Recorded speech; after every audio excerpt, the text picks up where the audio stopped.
따라 하시죠. 기도의 동반자 외식. 태진아의 히트곡 동반자라는 노래가 있습니다. 당신은 나의 동반자, 영원한 나의 동반자, 내 생애 최고의 선물 당신과 만남이었어. 잘 살고 못 사는 건 타고난 팔자지만 당신만을 사랑해요, 영원한 동반자요. 노래는 부를 줄 몰라서 가사가 내용이 좋아서 한번 읽어봤습니다. 세상에는 동반자로 살아가는 사람들이 많이 있지요. 또 함께 사물과 또 현상과 동반하고 살아가는 것이 많이 존재하지요. 대기업과 하청업체, 그들이 공생관계에 있습니다. 그런데 대기업이 하청가를 후려쳐서 갑과 을의 관계로 어렵게 만들어 사회적 문제가 제야기되기도 하지요. 악어라고 하는 무서운 짐승이 있지요. 근데 이 악어가 악어새와 공존합니다. 조그만 새가 어떻게 악어하고 공존할까요? 악어가 양치질을 할 줄 모릅니다. 늘 육식을 하는데 그 고기가 이 사이에 끼는 거예요. 근데 자기가 치실을 할 줄도 모르고 양치질을 할 줄 모르니까 악어새가 입을 쫙 벌리면 들어와서 이 사이에 있는 고기를 전부 파주기 때문에 우리가 상상할 수 없는 아름다운 공생이 이루어지는 것입니다. 벌과 나비, 이것은 꽃과 공생하는 것이지요. 자, 술은 예로부터 술 혼자 이름이 거론되는 적이 없습니다. 반드시 주색 잡기, 이게 동반자입니다. 우리나라 옛 가요 중에 이 풍진 세상을 만났으니 그러한 노래가 있죠. 2절에 보면 담소화락에 엄벙덤벅 주색 잡기에 골몰하니 세상 만사를 잊었으면 내 맘이 족할까, 그런 말이 나오죠. 이게 뭐냐 하면 일제시대 나라를 잃고 희망을 잃은 대표적인 그 지식인들에게 각성을 촉구하는 내용이 아닌가 그렇게 생각합니다. 그래서 교회에서는 이 노래를 가사를 바꾸어서 불렀습니다. 이 풍진 세상을 만났으니 우리의 할 일이 무엇인가? 믿음과 소망과 사랑 중에 제일은 사랑이라.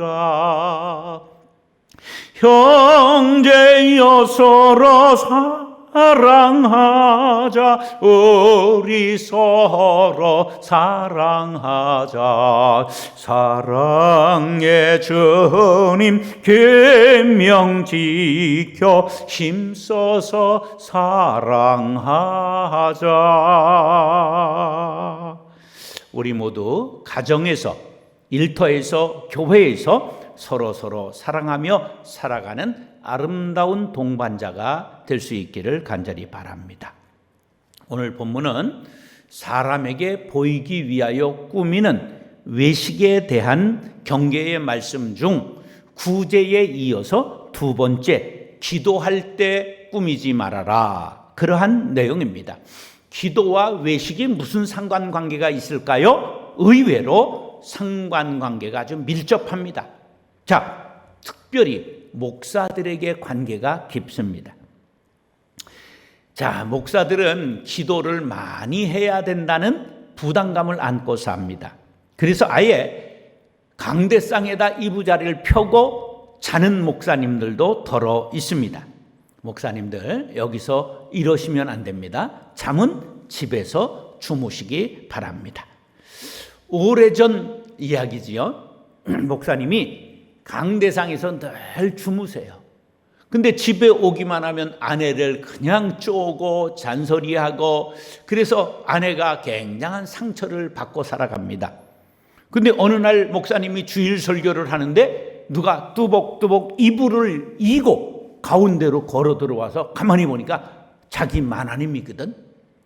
어쩌려고 저러나 그랬더니 이 사모님이 강대상에 올라오더니 아예 이부자리를 펴는 거예요.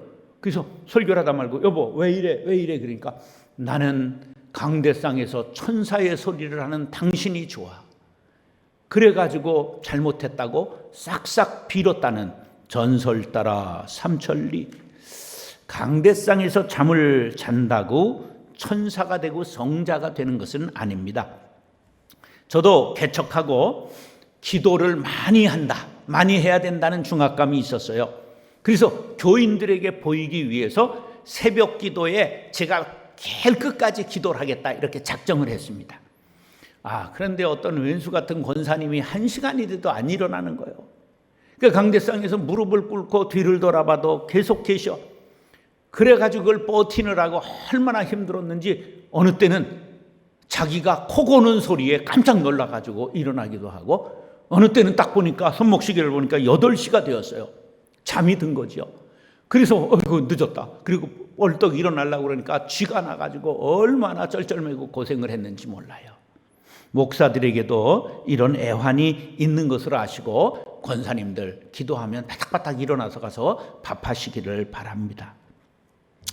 이제 제가 교회를 크게 짓고 나서 신령한 목사가 돼야지. 그리고 새벽 기도마다 손을 들고 모세와 같이 기도하기 시작했어요. 이게 처음에는요 5분 기도하기 힘듭니다. 그런데 제가 꼬박 늘 연습해서 30분을 손 들고 기도했다는 거 아니에요. 그때 이 근육이 좀 생겼는지는 모르겠는데 얼마나 그게 힘든 일입니까? 하여간 목사들은 기도 많이 하는 신령한 목사다 그렇게 인정받기를 원하는 거지요. 그러니까 오늘 말씀은 신앙의 초보자를 가리켜 하는 말씀이기보다는 신앙생활 오래 한 사람들, 중직들에게 하는 말씀이라고 생각할 수가 있습니다. 그렇습니다. 신앙생활 오래 하다 보면 신앙인들이 갖춰야 될 자격과 그 다음에 격식과 소양에 대해 알게 되지요. 자, 그래서 사람들, 신앙생활 오래 한 사람들은요, 말투나 행동을 보면 저 사람이 목사다, 장로다, 권사다 하는 걸 알아볼 수 있어요. 심지어 저 같은 사람은요, 사람들하고 말을 하다 보면 이 사람이 순복음인지, 감리교인인지, 성결교인인지, 장로교인인지 대부분 알아맞힐 수 있습니다. 왜? 용어가 조금씩 다른 특징이 있다는 거예요. 가령, 여호와를 야훼, 그러면 어디 교인일까요? 여러분들 모르시죠? 순복음 교인들은 여호와라고 안 그러고 야훼라고 기도하고 읽고 그렇게 합니다. 그래서 그런 특징들이 다 있는 것을 알 수도 있죠. 기도는 신앙생활의 제일 중요한 요소입니다. 기독교는 기도교입니다. 기독교는 말씀과 기도의 두 수레바퀴에 의해서 움직입니다. 기도 없는 종교란 없습니다. 그러므로 기도 없는 신자는 나이롱 신자요 엉터리 신자입니다. 그런데 더 중요한 것은 기도가 중요하다고 꾸미고 외식하는 것은 위선이 된다는 것을 알아야 합니다. 사랑하는 성도 여러분, 오늘 말씀의 은혜 받고 깨달아 진실한 기도의 용사로 거듭날 수 있게 되기를 예수님의 이름으로 축원합니다. 따라하시죠. 보이려고 하는 기도는 위험합니다. 사람의 욕구 중에는 자랑하거나 뽐내어 보이고 싶은 욕구, 과시욕이 있습니다. 동물 중에 가장 자기를 꾸미고 멋있게 보이는 새가 하나 있으니 뭐죠? 공작입니다. 그래 이걸 과시욕을 공작병이라 그렇게 말하기도 합니다. 중국에 20년 전 선교 가고 했을 때 이 사람들이 동네 앞산에 아침에 산책하러 올라갔어요. 그랬더니 러닝바람에 어떤 사람은 땀 흘리는 거 빨래 안 하려고 아예 러닝을 벗어서 이렇게 걸치고 슬리퍼 신고 걸어 올라오더라고. 근데 한국 사람들은 요 앞산에 올라갈 때 어떻게 하죠? 에베레스트 산에 올라가는 것처럼 전부 빼입고 갖추어 입고 가서 그런 사람들이 보면 이 사람이 뭐 히말라야 가나? 이렇게 볼 수 있을 정도로 치장을 하죠. 그런데 깜짝 놀란 건 밤이 됐는데 중국에서 아니 거리에 잠옷을 입고 사람들이 왔다 갔다 하는 거예요. 깜짝 놀라가지고 선교사님에게, 선교사님 어떻게 이 사람들은 잠옷을 입고 이렇게 거리를 다녀? 그랬더니 나는 잠옷 입고 산다. 이런 걸 과시하기 위해서 잠옷 입고 사람들이 저녁에 이렇게 나다닌다는 거예요. 그러니까 잠옷이 그것이 부의 상징이 된 그런 시대였다. 그런 뜻이지요.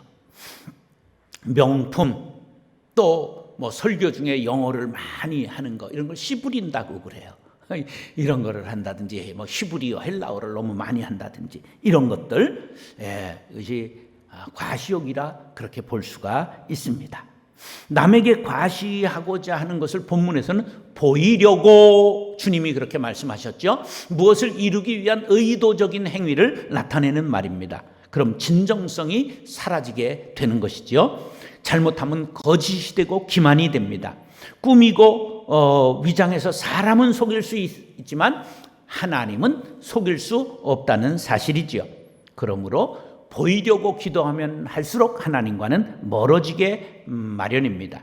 예수님께서 보이려고 기도하지 말라 5절에 말씀하셨습니다. 시작. 또 너희는 기도할 때에 외식하는 자와 같이 하지 말라. 그들은 사람에게 보이려고 회당과 큰 거리 어귀에 서서 기도하기를 좋아하느니라. 내가 진실로 너희에게 이르노니 그들은 자기 상을 이미 받았느니라. 자, 구제가 이웃에 대하여 의로운 행위라고 한다면 기도는 하나님께 대한 의로운 행위입니다. 그런데 문제는 종교 지도자인 바리새인, 서기관, 그 사두개인들이 이 하나님께 드리는 기도를 자기를 과시하기 위해 사람 앞에 보이려고 했다고 하는 것이지요. 이들은 하루 3번, 오전 9시, 낮 12시, 오후 3시 기도했습니다. 종교적인 열심을 보이려고 예루살렘에 사는 사람은 예루살렘 성전으로 올라왔습니다. 그리고 성전까지 갈 수 없는 사람들은 회당과 사거리에서 기도했는데 어떻게 기도했느냐? 하늘을 향해 손을 들고 하나님을 바라보고 눈을 뜨고 기도하는데 아주 큰 소리로 서서 기도했다. 그러한 말입니다. 기도 자체의 문제가 아니라 남에게 잘 보이려고 신경을 썼다는 게 문제입니다. 이렇게 보이려고 기도하는 것은 저 사람 경건해, 기도빨이 세, 영성이 깊어, 칭찬받고 인정받았기 때문에 하나님께 받을 것이 없다. 예수님이 말씀하셨어요. 하나님은 우리가 은밀하게 기도할 때 그 기도에 응답하시지요. 유대인들은 종교성이 높아요. 기도하는 것을 아주 중요하게 여겼어요. 랍비들의 이런 격언이 있지요. 기도하는 자는 위대하고 선행보다도 존귀하다. 자기 집에서 기도하는 자는 그 집을 강철보다 강한 담으로 두르는 것과 같다. 랍비들은 하루 종일 기도하지 못하는 것을 안타까워할 정도로 기도를 강조했습니다. 그러다 보니 형식화되었어요. 18가지의 기도문을 반복했는데 나중에는 19개가 되었습니다. 그런데 이것을 암송하다 보니 형식적이 되었어요. 이런 기도문이 있습니다. 오 우리 아버지시여, 우리로 하여금 당신의 율법에 들어가게 하소서. 오 왕이시여, 우리로 하여금 당신을 섬기게 하소서. 참된 회개로 당신에게 이끄소서. 오 주여, 찬양을 받으소서. 당신은 우리의 회개를 연락하시나이다. 이렇게 멋있는 기도를 드렸으나 반복하고 형식화되었어요. 그래서 하나님께 드리는 것보다는 사람에게 보이려고 기도했다, 그런 말이에요. 그래서 마태복음 23장 5절로 7절에 예수님이 이렇게 말씀하셨지요. 시작. 그들의 모든 행위를 사람에게 보이고자 하나니 곧 그 경문띠를 넓게 하며 옷수를 길게 하고 잔치의 윗자리와 회당의 높은 자리와 시장에서 문안받는 것과 사람에게 랍비라 칭함을 받는 것을 좋아하느니라. 외식하는 사람들이 되었다는 거예요. 경문이라는 것은 이마에 두루 기도하고 두르는 것인데 여기에 합이 조그맣게 있어가지고 성경 구절을 거기에다가 넣었습니다. 근데 이 띠를 아주 넓게 만들어서 남들 보라고 했다, 그런 거예요. 또 여기에다도 둘렀어요, 경문을. 그런데 여기에 이것도 또 아주 두껍게 칼라틱하게 해가지고 보이려고 했다. 그리고 옷 끝에 술을 달았어요. 그것도 길게 해가지고 사람들에게 보이려고 했다는 거죠. 사랑하는 성도 여러분, 선생이라 칭함받는 것을 좋아하고 과시하고 인정받으려는 신앙을 조심하시기 바랍니다. 하나님께 진실한 기도를 드리고 응답받는 진실한 기도의 용사들이 될 수 있기를 예수님의 이름으로 축원합니다. 따라서 은밀한 기도를 들으십니다. 자, 이심전심이라는 말 아시죠? 이순자 여사의 뜻이 전두환 대통령의 뜻이다. 이심전심으로 그렇게 알려졌죠. 이 말은 불교 용어인데요, 언어와 문자로 되어 있는 경건으로 심오한 불교 사상을 전하는 것이 아니고 부처가 가섭이라는 제자에게 마음으로 불법을 전했다 하여 마음과 마음이 통한다, 이걸 이심전심이라 그러는 거예요. 이것을 똑같은 말로 염화시중의 미소라 그렇게 쓰기도 하는데, 석가가 영치산에서 설법을 할 때 갑자기 말없이 연꽃 한 송이를 들었어요. 근데 사람들이 뜨악해서 있는데 가섭이라는 제자만 그 뜻이 무엇인가 알고 미소를 지었다. 그래서 마음에서 마음으로 전달되는 것을 염화시중의 미소. 저 염이라는 것은 두음 법칙에 의해서 염이 된 겁니다. 그래, 염이라고 하는 것은 집어들었다, 그런 염자입니다. 그래서 염화시중의 미소, 그런 뜻이에요. 우리가 골방에서 기도를 드린다 해도 은밀하게 들어도 하나님은 다 아십니다. 자, 6절 시작. 너는 기도할 때에 내 골방에 들어가 문을 닫고 은밀한 중에 계신 네 아버지께 기도하라. 은밀한 중에 보시는 네 아버지께서 갚으시리라. 할렐루야. 은밀한 중에 구제할 것을 말씀하신데, 이어서 기도도 은밀한 가운데 하라고 말씀하고 있습니다. 하나님께서는 은밀한 중에도 보신다. 여기 은밀하다는 말은 하나님이 비밀스럽고 조용한 것을 좋아하신다는 뜻이 아니라, 사람 앞에 거리에서 보이려고 기도하지 않아도 골방에 들어가 우리가 기도할지라도, 지금 온라인을 통해서 이렇게 예배를 드리는 그 장소에도 하나님이 임재하신다는 사실을 믿으시면 아멘 하시기 바랍니다. 이 왜 그러냐 하면 하나님은 전지전능하기 때문에 그럽니다. 이 전지라고 하는 말은 전지현의 준말이 아니고요, 과거, 현재, 미래의 모든 것을 완전하고 불변하게 알고 계시는 하나님의 속성을 전지성이라고, 그렇게 옴니사이언스라고 말합니다. 그리고 전능이라고 하는 것은 뭐냐 하면 하나님이 원하시는 것은 무엇이든지 하실 수 있다. 그래서 Almighty 그렇게 말하죠. 전능성이라 그렇게 말합니다.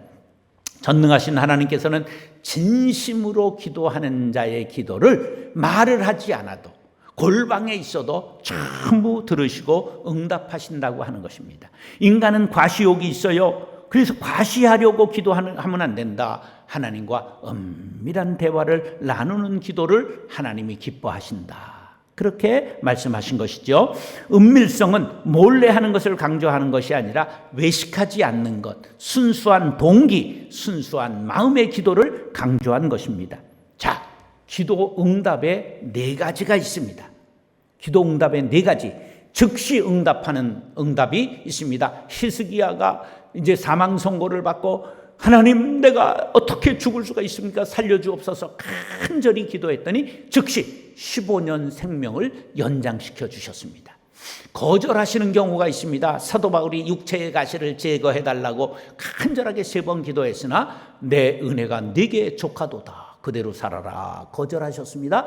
그 다음에 3번째는 교환. 어린아이들이 칼을 달라 하면 부모가 장난감 칼을 주는 것과 같이 교환해 주시는 것입니다. 4번째, 지체. 아브라함이 아들을 주신다는 약속을 받고도 몇 년 기다렸습니까? 25년을 기다렸습니다. 이렇게 기도의 응답의 형태 4가지가 있는 것을 기억하시기 바랍니다. 그러므로 진실한 기도는 반드시 어떤 형태로라든지 응답된다는 것을 기억하시고, 이런 복음성가를 꼭 기억하시면 좋겠습니다. 응답하신 기도 감사, 거절하신 것 감사, 헤쳐나온 풍랑 감사, 모든 것 채우시네. 아픔과 기쁨도 감사, 절망 중 위로 감사, 증량 못할 은혜 감사, 그 신사랑 감사해. 진실한 기도는 반드시 하나님께서 들으신다는 사실 기억하시기 바랍니다. 은밀하게 기도한다는 게 뭘까요? 크리푸토스라고 하는 헬라어로 되어 있는데 보이지 않게 하다, 알지 못하게 하다, 드러내는 것이 아니라 하나님과 나만이 아는 마음의 중심을 드리는 것을 뜻합니다. 예수님은 새벽 미명에 홀로 기도하셨고요, 한적한 곳을 찾으셔서 혼자 기도하셨습니다. 사도 바울은 디모데에게 각처에서 기도하라고 말씀했습니다. 중요한 것은 지정된 장소가 아니라 마음과 진심을 담아서 기도하면 여러분들 지금 가정의 예배 처소가 성소가 되고 성전이 된다는 사실을, 그곳에 하나님이 임재한다는 사실을 믿으시기 바랍니다. 예수님께서 누가복음 17장에서 바리새인과 세리의 비유를 말씀하셨어요. 보세요. 바리새인은 서서 따로 기도하여 이르되, 하나님이여, 나는 다른 사람들과 토색불이 간음하는 자들과 같지 아니하고 이 세리와도 같지 아니함을 감사하나이다. 나는 일해에 2번씩 금식하고 또 소득의 11조를 드리나이다 하고. 보세요. 바리새인이 기도했어요? 이단 엽차기 했어요? 보세요. 이단 엽차기 했어요. 나는 이 세리와 같지 아니함을 감사합니다. 왜 기도를 하나님께 드려야지 옆에 있는 세리를 찾습니까? 이걸 이단 엽차기 기도라고 합니다. 기도해서 남을 공격하면 안 됩니다. 자, 그 다음에 보세요. 세리는 멀리 서서 감히 눈을 들어 하늘을 쳐다보지도 못하고 다만 가슴을 치며 이르되, 하나님이여, 불쌍히 여기소서, 나는 죄인이로소이다. 바로 세리와 같이 가슴을 치면서 불쌍히 여겨 주옵소서, 나는 죄인입니다. 이것이 은밀한 기도요, 진실한 기도요, 하나님께서 응답하시는 기도라는 말씀을 마음에 새기시기 바랍니다. 시편 91편 1절로 3절 다 같이 시작. 지존자의 은밀한 곳에 거주하며 전능자의 그늘 아래 사는 자요, 나는 여호와를 향하여 말하기를, 그는 나의 피난처여 나의 요새여 내가 의뢰하는 하나님이라 하리니, 이는 그가 너를 새 사냥꾼의 올무에서와 심한 전염병에서 건지실 것이미로다. 할렐루야. 사랑하는 성도 여러분, 은밀한 중에 보고 들으시는 하나님께 기도하여 응답받게 되기를 예수님의 이름으로 축원합니다. 따라서 이방인의 기도는 안 됩니다. 어느 종교에나 기도가 있지요. 그런데 형태가 달라요. 타 종교의 기도는 주문식 기도입니다. 그래서 묵주 가지고 이렇게 염주 가지고 돌리고, 남녀혈행교, 남녀혈행 이렇게 주문을 외운단 말이에요. 그런데 우리 개신교의 기도는 인격적인 기도입니다. 인격적인 하나님과 인격적인 대화를 나눈 것이지, 자, 부모에게 용돈 달라는 자식이 용돈 주세요, 용돈 주세요. 그러면 용돈 줄까요? 귀싸대기를 줄까요? 네, 주문을 외우면 안 되는 거죠. 예수님 당시 유대인의 기도가 주술식 기도로 변질되었어요. 19개의 기도문이 있다고 그랬잖아요. 이게 하루 3차례 기도할 때 그걸 계속 외우는 거예요. 형식적으로 암송하게 되었죠. 그래서 예수님이 7절로 8절에 이렇게 경계하셨습니다. 시작. 또 기도할 때에 이방인과 같이 중언부언하지 말라. 그들은 말을 많이 하여야 들으실 줄 생각하느니라. 그러므로 그들을 본받지 말라. 구하기 전에 너희에게 있어야 할 것을 하나님 너희 아버지께서 아시느니라. 기도는 횟수의 문제가 아니라 무게가 중요하고 길이가 중요한 것이 아니라 깊이가 중요하다는 사실을 기억하시기 바랍니다. 중언부언이 뭘까요? 이미 한 말을 자꾸 되풀이하는 것을 뜻합니다. 주문을 외우는 걸 뜻합니다. 열왕기상 18장에 보면 엘리야와 바알 선지자들의 대결이 850대 1로 벌어지잖아요. 그때 바알 선지자들이 하루 종일 뭐 합니까? 바알 바알 바알 바알 바알 그렇게 하루 종일 외치잖아요. 그래도 응답이 아니라 칼을 들고 막 피를 내면서 바알 바알 바알 외쳤지만 아무런 응답이 없었습니다. 이방인들은 자기의 열심을 반복되는 장시간의 기도가 신을 움직일 수 있다고 생각해요. 근데 예수님은 그거 아니다. 형식이 아니다. 말을 많이 하는 것 아니다. 진심에 우러나온 간구를 해야 한다. 그렇게 말씀하셨어요. 하나님의 의지와 상관없이 때를 쓰고 구하면 하나님께서 들으시려고 그렇게 생각하지 마세요. 하나님은 영이시기 때문에 우리의 필요를 이미 다 알고 계십니다. 다만 진심으로 하나님 앞에 구하느냐, 옳은 일을 하려고 구하느냐 하는 것을 보고 계시다. 그런 말이에요. 우리의 형편을 감찰하시고 계시므로 우리가 말을 반복하고 때를 쓰고 조른다고 주시는 것이 아니라 진실한가를 보고 계시다는 뜻입니다. 그러므로 기도할 때 우리에게 요구되는 세 가지 태도, 진실한가, 하나님 뜻에 부합한가, 하나님을 신뢰하는가. 진실, 부합, 신뢰 꼭 기억하시기 바랍니다. 이방인들처럼 기도로 자신의 뜻을 관철시키려고 하는 것이 아니라 하나님의 뜻을 깨닫고 신뢰하는 하나님 중심의 기도를 드려야 합니다. 하루 3차례 19가지의 기도문을 외우다 보니 의미를 잃어버리고 중얼거리며 형식적으로 반복하는 중언부언의 미신적 주문이 되었다. 거기에다가 생활 속에서 일어나는 여러 가지 기도문이 생겼습니다. 번개가 칠 때 드리는 기도, 그 다음에 이사 갔을 때 드리는 기도, 비 올 때, 태풍 불 때 바다와 강을, 호수를 바라보며 드리는 기도, 그리고 새 가구를 쓸 때 기도, 뭐 이런 기도가 수없이 정해져서 마을을 들어갈 때 드리는 기도, 나올 때 드리는 기도, 이런 것 시도 때도 없이 기도하는 것 좋은 뜻으로 했지만 변질되니까 형식주의가 되고 중언부언하는 이방인의 기도가 되었다. 그런 말입니다. 우리도 반성해 봐야 됩니다. 내가 습관적으로 10년 전 드리는 기도나 지금 드리는 기도가 똑같다면 조심해야 됩니다. 아무 의미 없이 사도신경과 주미주 기도문을 반복한다면 중언부언이 되기가 쉽습니다. 나는 과연 시마다 때마다 그리고 일마다 기도로 시작하고 기도로 마치는가? 진심을 하나님 앞에 토하고 있는가? 자신을 돌이켜 보아야 합니다. 기도는 부가 되는 의무가 아니라 겸손한 신앙인이 하나님의 자비를 덧입고자 하는 의로운 행위입니다. 우리는 형식주의에 빠져 중언부언하는 이방인의 기도가 되지 않도록 날마다 새 노래로 주님을 찬양하라는 시편의 말씀과 같이 새로운 기도로 하나님께 영광을 돌려야 할 것입니다. 마태복음 26장 39절 말씀 시작. 조금 나아가사 얼굴을 땅에 대시고 엎드려 기도하여 이르시되 네 아버지여 만일 할 말 하시거든 이 잔을 내게서 지나가게 하옵소서. 그러나 나의 원대로 마옵시고 아버지의 원대로 하옵소서. 최고의 기도, 내 뜻대로 마옵시고 하나님의 뜻대로 이루어지길 원합니다.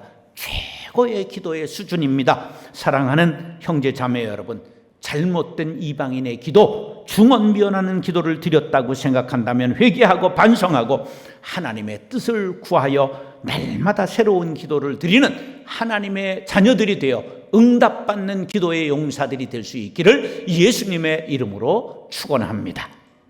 따라하시죠. 기도의 동반자 외식.